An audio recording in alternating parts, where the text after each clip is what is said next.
அன்பான கிறிஸ்தவ சொந்தங்களுக்கு வணக்கம். கொல்கத்தாவில் இருக்கக்கூடிய ஒரு மருத்துவக் கல்லூரியில் பயின்று கொண்டிருந்த ஒரு மாணவி பலாத்காரம் செய்யப்பட்டு கொலை செய்யப்பட்ட ஒரு சம்பவம் நாடு முழுக்க மிகப்பெரிய ஒரு அதிர்வலைகளை ஏற்படுத்தி இருக்குது. அதில் கிறிஸ்தவங்களாகிய நாம் பார்ப்பதற்கு கற்றுக்கொள்கிறதுக்கு ஒரு பாடம் இருக்குது. அது மட்டும் இல்லாமல் இது நமக்கு மட்டும் இல்லை, எல்லாருக்குமான ஒரு அவேர்னஸ் செய்தி நம்ம இதில் கவனிக்க வேண்டியது இருக்குது. அதை தான் நம்ம இந்த வீடியோவில் பார்க்க போகிறோம். முதலாவது இந்த சம்பவத்தை நான் சுருக்கமாக சொல்லிடுறேன். இந்த இறந்து போன பெண்ணினுடைய பெற்றோருக்கு ஆகஸ்ட் 9 காலையில் ஒரு ஃபோன் வருது. அந்த ஃபோன் பார்த்திங்க அப்படின்னா ஒரு அதிர்ச்சியான ஒரு சம்பவத்தை அந்த பெற்றோர்கிட்ட சொல்கிறாங்க. உங்கள் பெண் எங்களுடைய மருத்துவக் கல்லூரியில் இரவு நைட் டியூட்டி பார்த்துட்டு இருக்கும்போது தற்கொலை பண்ணி செத்துட்டாங்க அப்படின்னு சொல்லி ஒரு செய்தி வருது. இந்த பெற்றோருக்கு ஒரு நம்ப முடியாத ஒரு அதிர்ச்சிகரமான சம்பவமாக இருக்குது. ஏன்னா அதுக்கு முந்தின நாள் நைட்டு தான் அவங்க தன்னுடைய பெற்றோர்கிட்ட மிக இயல்பாக சாதாரணமாக டெய்லி பேசுகிற மாதிரி பேசிகிட்டு இருந்திருக்கிறாங்க. நீங்கள் சாப்பிடுங்கப்பா, அம்மா சாப்பிடுங்க, எனக்கு நைட் டியூட்டி இருக்குது, நான் அதை பார்க்க போகிறேன் அப்படின்னு சொல்லிட்டு வந்திருக்காங்க. அன்றைக்கு இரவு அவங்க ஒரு சில நண்பர்களோடு அவங்களுடைய தோழிகளோடு கூட சேர்ந்து நைட் டியூட்டி பார்த்துட்டு நைட்டு சாப்பிட்டுட்டு அவங்களுடைய தோழிகள்லாம் போயிருக்கிறாங்க. இவங்க அந்த காலேஜில் இருந்து ஆடிட்டோரியத்தில் நான் கொஞ்சம் நேரம் ரெஸ்ட் எடுக்கிறேன், நம்ம கொஞ்சம் ரெஸ்ட் எடுக்கிறேன்னு சொல்லி ரெஸ்ட் எடுக்க போயிருக்கிறாங்க. ஏன்னா அந்த மாதிரி ரெஸ்ட் எடுக்கிறதுக்கு அப்படின்னு சொல்லி அந்த ஹாஸ்பிட்டலில் தனிப்பட்ட ஒரு இடம் எதுவும் இல்லை அப்படிங்கிறதால அவங்க அங்கே ரெஸ்ட் எடுக்க போயிருக்கிறாங்க. அதில் அந்த அதிகாலை 3 மணி வரைக்கும் கூட அவங்க அங்கே ரெஸ்ட் எடுத்து இருந்ததை ஒரு சில பேர் பார்த்துருக்குறாங்க. ஆனால் அடுத்த நாள் காலையில் 6 மணிக்கு இன்னொரு நபர் அங்கே சுத்தம் பண்ணுறதுக்குள்ளே போகும்போது இவங்க அங்கே பிணமாக இருந்திருக்கிறாங்க. இதில் மிகவும் வருந்தக்கூடிய ஒரு விஷயம் என்னென்னு சொல்லி பார்த்தீங்க அப்படின்னா, இந்த பெற்றோரை இவங்க கல்லூரி நிர்வாகம் அழைத்திருக்கிறாங்க. ஆனால் அழைச்சிட்டு அந்த பெண்ணு இறந்து போனா அப்படிங்கிறது பெற்றோருக்கு தெரியுது. ஆனால் அந்த பெண்ணை காட்டாமல் பல மணி நேரங்கள் இவங்களை அப்படியே காட்டாமல் காக்க வச்சுருக்கிறாங்க. அப்புறம் ஒரு வழியாக கடைசியாக அந்த பெற்றோரை அழைச்சிட்டு அவங்க அங்கே போகும்போது அந்த பெண் அரை நிர்வாணமாக உடம்பு முழுக்க காயங்களோடு அங்கே செத்து கிடக்கிறது பார்க்குறாங்க. இமீடியட்டாக இது தற்கொலை அல்ல அப்படிங்கிறது அந்த பெற்றோருக்கு தெரியுது. உடனே அடுத்தால அவங்க போலீஸில் சொல்கிறாங்க. அதுக்கப்புறமாக அந்த ஆட்டாப்சி நடக்கும் பொழுது அதில் அந்த பெண் பலாத்காரம் செய்யப்பட்டு கொலை செய்யப்பட்டிருக்கிறாங்க அப்படிங்கிறது தெரிய வருது. அவங்களுடைய கண்களில் இருந்து ரத்தம் வந்திருக்குது, காதுகளில் இருந்து உடம்பு முழுக்க அங்கங்கே வெட்டுக்காயங்கள், வயிற்றில் வெட்டுக்காயங்கள் இருக்குது. ரொம்ப முக்கியமாக பிறப்புறுப்பிலும் இருந்து ரத்தம் வந்திருக்குது அப்படிங்கிறதெல்லாம் கண்டுபிடிச்சி இவங்க பலாத்காரம் செய்யப்பட்டிருக்காங்க அப்படிங்கிறது கண்டுபிடிக்கப்படுது. சரி, உடனடியாக இதை கண்டுபிடிச்சிடலாம், யார் செஞ்சுருக்கா அப்படிங்கிறத கண்டுபிடிக்கிறதுக்கு உடனடியாக போலீஸார் முனைப்பு காட்டுறாங்க. அந்த கொலை நடந்த அந்த இடத்திற்கு அங்கே போகும்போது அங்கே அவங்களுக்கு ஒரு ப்ளூடூத் டிவைஸ் ஒன்று கிடைக்குது, ஒரு ஹெட்செட் கிடைக்குது. இந்த ஹெட்செட் யாருடையது அப்படிங்கிறத செக் பண்ணி பார்க்கும்போது சஞ்சய் ராய் அப்படின்னு சொல்லி அந்த மருத்துவமனையில் ஒரு சிவிக் ஒர்க்கராக செயல்பட்டு கொண்டிருந்த ஒரு நபருடையது அப்படின்னு சொல்லி கண்டுபிடிக்கிறாங்க. இவருடைய வேலை என்ன அப்படின்னா, இவர் ஒரு ப்ரைவேட் கான்ட்ராக்டில் ஒர்க் பண்ண ஒரு நபர். அதாவது அந்த மருத்துவமனையில் அந்த மக்களுக்கு ஒரு சில வசதிகள் கிடைக்கல அப்படின்னா அதை இவர்கிட்ட சொல்லுவாங்க. இவர் அந்த மக்களுக்கு அதுக்கேற்ற மாதிரியான வசதிகளை செய்து கொடுக்கக்கூடிய ஒரு வேலையை செஞ்சுட்டு இருந்திருக்கிறார். இப்போ இந்த ஹெட்செட் அவருடைய தான் அப்படின்னோடனே அவர் எங்கே இருக்கிறாரு அப்படிங்கிறத தேடி பார்த்து அவரை கண்டுபிடிக்க போயிருக்கிறாங்க. அப்படி கண்டுபிடிக்கும் போது இந்த ஆள் எதுவுமே செய்யாமல் போயிட்டு அங்கே போய் தன்னுடைய ஆடைகளை எல்லாம் துவைச்சிட்டு அவர் அங்கே நல்லா தூங்கி ரெஸ்ட் எடுத்துகிட்டு இருந்திருக்கிறார். இந்த நிலையில் அவரை அரசு இது பண்ணி என்ன இந்த மாதிரி நடந்திருக்கு, இதை செஞ்சுங்களான்னு சொல்லி கேட்டப்போ முதலாவது இல்லை அப்படிங்கிற மாதிரி சொல்லியிருக்கிறார். ஆனால் போலீஸார் தொடர்ந்து விசாரணை பண்ணும்போது செக் பண்ணும்போது அவர் தன்னுடைய ஷூவில் இருந்த அந்த ஒரு இரத்தக்கரையை அவர் மறைக்க மறந்துருக்கிறாரு. உடனடியாக போலீஸ் அந்த ஷூவில் இருக்கிற ரத்தத்தை எடுத்து டெஸ்ட் பண்ணியிருக்கிறாங்க. அது கொலை செய்யப்பட்ட அந்த பெண்ணினுடைய ரத்தம் தான் அப்படிங்கிறத கண்டுபிடிச்ச உடனே இமீடியட்டாக அவரை அரெஸ்ட் பண்ணி போலீஸ் கஸ்டடியில் வச்சு விசாரிக்க ஆரம்பிக்கிறாங்க. அப்படி விசாரிக்க ஆரம்பிக்கும் பொழுது தான் அதிர்ச்சிகரமான பல செய்திகள், தகவல்கள் நமக்கு கிடைக்க ஆரம்பிக்குது. இந்த நபர் ஒரு பயங்கரமான ஒரு போலீஸ் பின்னணி உள்ளவர்களாக இருக்கிறார். அதாவது இவர் போலீஸ் இல்லை, ஆனால் போலீஸில் பல நபர்கள் இவருக்கு நல்ல நண்பர்களாக இருக்கிறாங்க. அது மட்டும் இல்லாமல் இவர் தங்குறதே எங்கே தங்குறாரு அப்படின்னா, ஒரு போலீஸ் பட்டாலியன் அப்படின்னு சொல்லுவாங்க. போலீஸார் பயிற்சி எடுக்கக்கூடிய ஒரு இடம் இருக்கு இல்லையா, அங்கே தான் இவர் தங்கவே செய்கிறார். அவர் அங்கே தங்கக்கூடாது, ஆனால் அவர் அங்கே தான் தங்குறாரு. அப்படிங்கும்போது எந்த அளவுக்கு அவருக்கு போலீஸ்குள்ள இன்ஃப்ளூயன்ஸ் இருக்கும் அப்படின்னு சொல்லி இந்த ஹாஸ்பிட்டலில் ரொம்ப சர்வசாதாரணமாக நடமாறி இருக்கிறாரு. இவருக்கு இருந்த அந்த போலீஸ் பின்புலத்தால் யாருமே அவர்கிட்ட எதுவுமே கேட்க பயந்துருக்கிறாங்க. எல்லா டிபார்ட்மெண்ட்டுகளையும் எந்த ரூம்குள்ளே வேணாலும் போகக்கூடிய அளவுக்கான ஒரு சர்வ சுதந்திரத்தோடு இந்த ஹாஸ்பிட்டலில் அவர் நடமாறி இருக்கிறார். ஆனால் இந்த நபருடைய பின்னணியை விசாரிக்கும் போது கிட்டத்தட்ட 3 மனைவிகள் இவரை விவாகரத்து பண்ணிட்டு போயிருக்கிறாங்க. ஏன் இந்த 3 மனைவிகள் விவாகரத்து பண்ணிட்டு போயிருக்காங்கன்னு சொல்லி பார்க்கும்போது இவர் எங்களை துன்பப்படுத்துகிறாரு அப்படின்னு சொல்லி விவாகரத்து பண்ணிட்டு போயிருக்கிறாங்க. ஆனால் அவருடைய ஃபோனை செக் பண்ணி பார்க்கும்போது அவருடைய ஃபோனில் பலவிதமான பாலியல் படங்கள் இருந்திருக்கு. அதுவும் ரொம்ப டிஸ்டர்பான பாலியல் படங்கள். அதாவது ஒரு கொடூரமாக கொடுமைப்படுத்தி இன்பம் காணக்கூடிய அப்படிப்பட்ட விதமாக இருக்கக்கூடிய அந்த பாலியல் படங்களாக அவருடைய செல்ஃபோனில் இருந்திருக்குது. அதை பார்க்கும் பொழுது தான் அவருடைய மனநிலை எப்படிப்பட்டதாக இருந்தது அப்படிங்கிறது புரிஞ்சிருக்குது. அது 3 மனைவிகள் அவரை விட்டுட்டு போயிருக்கிறாங்க. 4வது ஒரு மனைவி கல்யாணம் பண்ணியிருக்கிறாரு. அவங்களும் கேன்சரில் இறந்து போயிட்டாங்கன்னு சொல்லி சொல்கிறாங்க.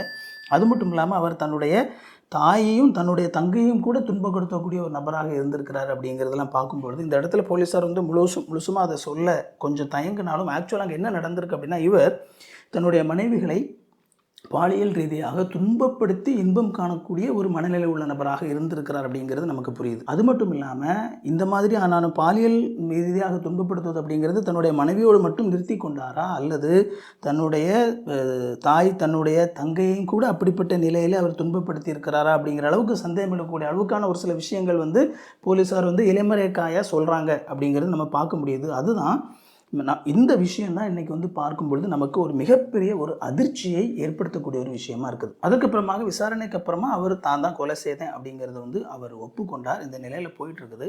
இதில் வந்து இப்போ நம்ம பார்க்க வேண்டிய ஒரு விஷயம் என்ன அப்படின்னு சொல்லி பார்த்தீங்க அப்படின்னா, இந்த நபர் வந்து இந்த போன் அடிக்ஷன் அப்படின்னு சொல்லி சொல்லுவாங்க இல்லையா, அதில் இந்த பாலியல் ரீதியான அதுவும் ஒரு குறிப்பிட்ட விதமாக துன்பப்படுத்தி பெண்களை பற்றி இன்பம் காணக்கூடிய அப்படிப்பட்ட விதமான ரீதியான ஒரு ப்ராக்டிஸ் பண்ணக்கூடிய ஒரு நபராக இருந்திருக்கிறார் அப்படிங்கிறது தான் இன்றைக்கி வந்து நம்மளுக்கு ஒரு மிக அதிர்ச்சி கொடுக்கக்கூடிய ஒரு விஷயமா இருக்குது. அதுக்கு காரணம் இன்றைக்கி இந்த பொனோகிராஃபி அப்படிங்கிறது சர்வசாதாரணமாக எல்லா இடங்களிலும் பரவி இருக்கக்கூடிய ஒரு விஷயமா இருக்குது. அது மட்டும் இல்லாமல் மிக சீக்கிரமாகவே வந்து மாணவர்கள், அதாவது ஒரு 10 வயதிலிருந்து 13 வயதுக்குள்ளாகவே இந்த பாலியல் ரீதியான படங்களுக்கு வந்து என்ன செய்கிறாங்க அப்படின்னா மாணவர்கள் மாணவிகள் எக்ஸ்போஸ் ஆகிறாங்க. மாணவர்கள் மட்டும் இல்லை, ஆண்கள் பெண்கள் எல்லாருமே, அந்த பிள்ளைங்க எல்லாருமே ஒரு 13 வயதுக்குள்ளாக இப்படிப்பட்ட விஷயங்களுக்கு வந்து எக்ஸ்போஸ் ஆகிறாங்க. அதுக்கு காரணம் என்னன்னு சொல்லி பார்த்தீங்க அப்படின்னா, இன்றைக்கி சர்வசாதாரணமாக நம்ம கையில் இருக்கக்கூடிய மொபைல் பயன்பாடு. நம்ம பிள்ளைங்களுக்கு நம்ம சாதாரணமாக மொபைல் பயன்படுத்துறதுக்கு கொடுத்துருக்குறோம், சாதாரணமாக கம்ப்யூட்டர் பயன்படுத்துறதுக்கு கொடுக்குறோம். அந்த பிள்ளைங்க வந்து கம்ப்யூட்டரில் கேம் விளையாடுறாங்க, கம்ப்யூட்டரில் இது பண்ணுறாங்க, மொபைலில் வந்து கேம் விளையாடுறாங்க, வீடியோ பார்க்குறாங்க, எல்லாம் பார்க்குறாங்கன்னு சொல்லி நினைக்கிறோம். ஆனால் இது எல்லாத்தையும் தாண்டி இப்படிப்பட்ட நிலையில் இருக்கும் பொழுது இந்த பாலியல் படங்கள் நாசூக்காக உள்ளே நுழைந்து இந்த சின்ன பிள்ளைங்களை, ஒரு 13 வயசுக்குள்ளே அந்த பிள்ளைங்களை வந்து தங்களுடைய அந்த ஆக்டோபஸ் கரங்களுக்குள்ளாக, அந்த கொடூரமான கரங்களுக்குள்ளாக அந்த பிள்ளைகளை தங்களுடைய கட்டுப்பாட்டுக்குள்ளே கொண்டு வருவதற்கு இதுகள் செயல்படுது அப்படிங்கிறது நம்ம பார்க்குறோம். ஏன்னா இந்த மாதிரியான பாலியல் படங்கள் வந்து ரொம்ப ஈஸியாகவே வந்து நம்ம ஏதாவது ஒன்று பார்த்துட்டு இருக்கும்போது அப்படி உள்ளே வந்துடும். அந்த மாதிரிலாம் வந்து டிசைன் பண்ணியிருப்பாங்க. முதல்ல வந்து ஒரு சின்ன ஹூக் மாதிரி ஏதாவது ஒரு விஷயத்தை வந்து அந்த பிள்ளைங்களுக்கு இன்ட்ரெஸ்ட்டாக இருக்கிற மாதிரி அதை பார்ப்போம். அதை தொட்டு பார்த்தா அது இன்னொரு இடத்துக்கு கூட்டிகிட்டு போவோம். அதை தொட்டு பார்த்தா அப்படி பார்த்தீங்கன்னா ஒரு 3-4 ஸ்டெப்பில் அது வந்து பார்த்திங்க அப்படின்னா ஒரு இந்த மாதிரியான ஒரு பாலியல் படங்கள் இருக்கக்கூடிய வீடியோக்கள் இருக்கக்கூடிய ஒரு வெப்சைட்டுக்குள்ளாக கொண்டு போயிடும். இதுதான் வந்து ரொம்ப கன்சர்னான ஒரு விஷயமா இருக்குது. அந்த பிள்ளைங்க வந்து எந்த ஒரு மெச்சூரிட்டிக்குள்ளுமே வர்றதுக்கு முன்னாடி உலகம்னா என்னன்னு சொல்லி தெரியாது, குடும்பம்னா என்னன்னு சொல்லி தெரியாது, ஒரு தாம்பத்தியம்னா என்னன்னே தெரியாத நிலையில் அந்த பிள்ளைங்க ஃபஸ்ட்டு எக்ஸ்போஸ் ஆகிறதே இந்த மாதிரியான பாலியல் படங்களுக்கு அவங்க எக்ஸ்போஸ் ஆகிறது அப்படிங்கிறது மிக மிக ஒரு ஆபத்தான ஒரு விஷயம் அப்படிங்கிறத இன்றைக்கி கவனிக்கக்கூடியது.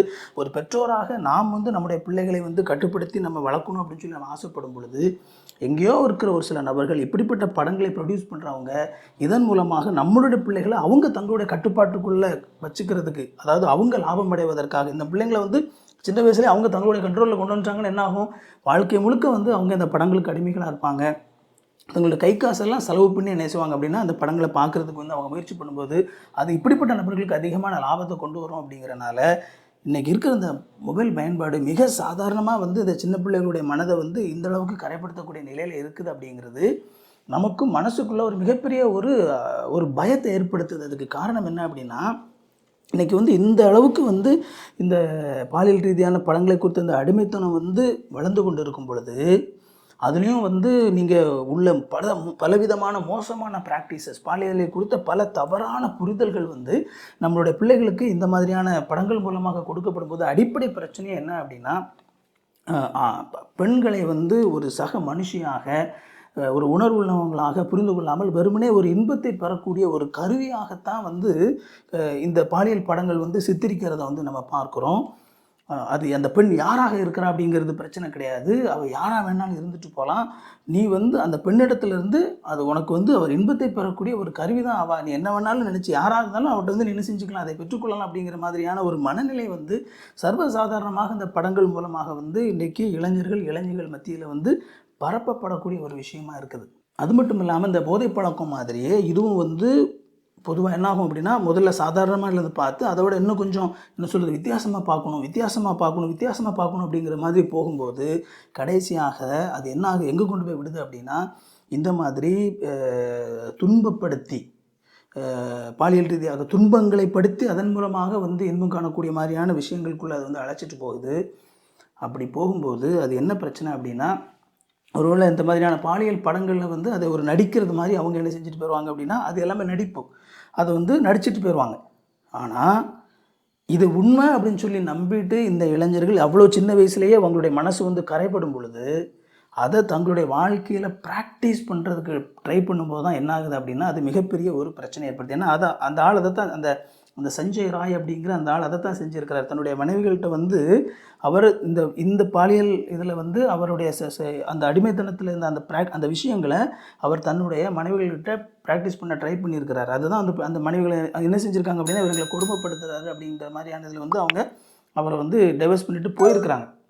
ஸோ இந்த மாதிரி இந்த நபர்கள் வந்து இப்படி செய்ய ஆரம்பிக்கும்போது அது எந்த அளவுக்கு பின்னாட்களில் சமூகத்தில் பாதிப்பை ஏற்படுத்தும் அப்படிங்கிறது நம்ம யோசித்து பார்க்கும்போது அது வந்து நம்முடைய மனசில் வந்து மிகப்பெரிய ஒரு அதிர்ச்சியை கொடுக்கக்கூடிய ஒரு விஷயமா இருக்குது. நம்ம வேதாகமத்தில் வந்து மனுஷனுடைய பாவ நிலை அப்படின்னு சொல்லி நம்ம பார்க்குறோம். மனிதன் தன்னுடைய பாவ நிலையில் இருக்கிறனால அவன் பாவம் செய்வதற்கு எந்த மாதிரியெல்லாம் ஆசைப்பட்டு என்னென்னலாம் செய்கிறான் அப்படிங்கிறத பார்க்குறோம். ரொம்ப முக்கியமாக பாவங்கள் பல்வேறு விதங்களில் மனிதர்களை அடிமைப்படுத்துவதை நம்ம பார்க்குறோம்.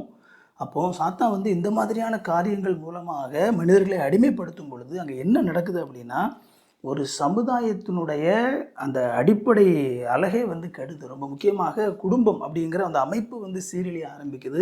அப்படி குடும்பம் அப்படிங்கிற அமைப்பு சீரழிய ஆரம்பிக்கும் போது ஒரு தாம்பத்தியம் அப்படிங்கிறத ஒரு சரியான ஒரு விஷயத்தில் அந்த தாம்பத்தியம் அணுகப்படாமல் தவறான விஷயத்தில் அது அணுகப்படும் பொழுது அது எந்த சூழ்நிலையில் அந்த தாம்பத்தியம் நடக்கணும் அப்படிங்கிற அந்த பாதுகாப்பான இடத்தை விட்டு மற்ற இடங்களுக்குள்ளாக அது எப்படி வேணாலும் நடக்கலாம் அப்படிங்கிற மாதிரியான இடத்துக்கு போகும்போது அங்கே அந்த குடும்பம் அப்படிங்கிற அமைப்பு சிதைகிறது. நம்முடைய சமுதாயம் அப்படிங்கிற அதுவே வந்து சிதைந்து முழுவதுமாக கடவுளுடைய அந்த அடிப்படை நோக்கமே வந்து மனுக்குலத்துக்கு வைத்திருந்த அந்த நோக்கத்தையே சிதைக்கக்கூடிய ஒரு விஷயமா இந்த அடிமைத்தனம் அப்படிங்கிறது இருக்குது அப்படிங்கிறது ரொம்ப நம்ம கவனிக்க வேண்டிய ஒரு விஷயம்.